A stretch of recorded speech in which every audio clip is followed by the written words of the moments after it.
Dukung judicial review, anggota DPRD Badung minta insentif fiskal pajak hiburan tak disamaratakan.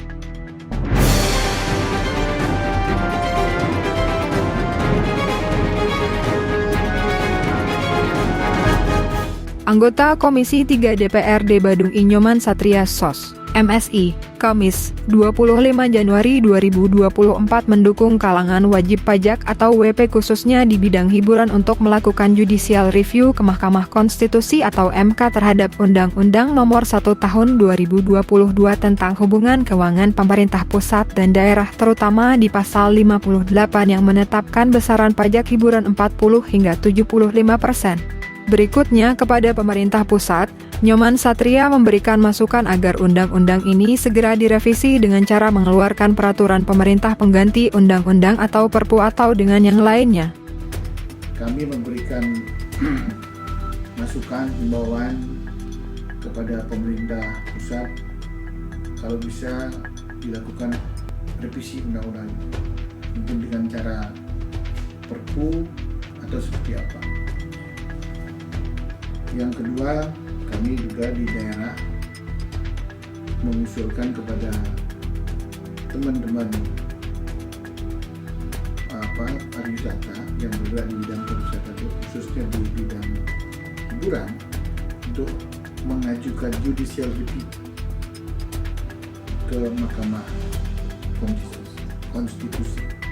Nah, untuk sementara, anggota Komisi 3 yang menangani masalah pajak daerah ini mengusulkan kepada Pemkab Badung untuk membuat peraturan Bupati atau Perbub sesuai dengan UU Hubungan Keuangan antara pemerintah pusat dan daerah atau HKPD ini.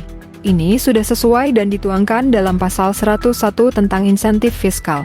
Kami kira pemerintah takkan mengecewakan pengusaha karena pengusaha lokal pasti akan senang dan solusi yang paling cepat adalah dengan memberikan insentif fiskal bagi pengusaha atau WP hiburan ini, ujarnya. Berikan kepada pemerintah daerah agar segera dibuatkan sebuah peraturan, yaitu peraturan Bupati, karena di dalam undang-undang HKPD ini sudah jelas diatur sesuai dengan pasal 101 tentang insentif pemungutan daerah.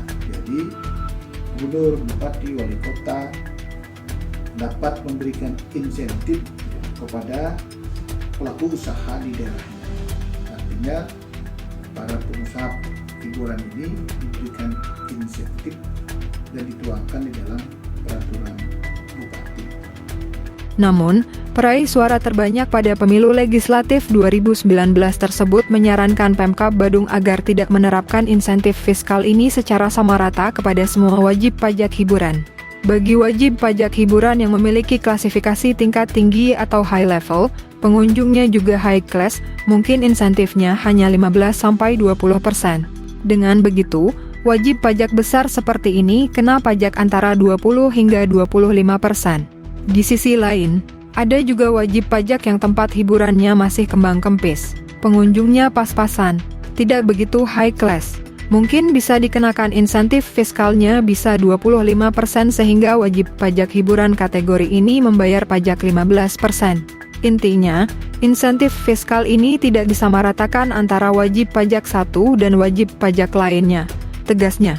Sebagai wakil rakyat Kabupaten Badung, untuk tidak sama rata memberikan insentif fiskal kepada semua wajib pajak hiburan. Nah, bagi wajib pajak hiburan yang memiliki klasifikasi tingkat tinggi, para pengunjungnya juga high class, mungkin insentif pengurangannya dari 40% mungkin sedikit saja diberikan pengurangan. Contoh misalnya ada pengusaha yang memiliki tempat hiburan yang high class. Nah, ini dari 40% insentifnya kira-kira diberikan 15-20%. Sehingga sisanya antara 20-25% kenakan pajak. Dari DPRD Badung, Komang Yoga Wisnala Bali Viral News melaporkan.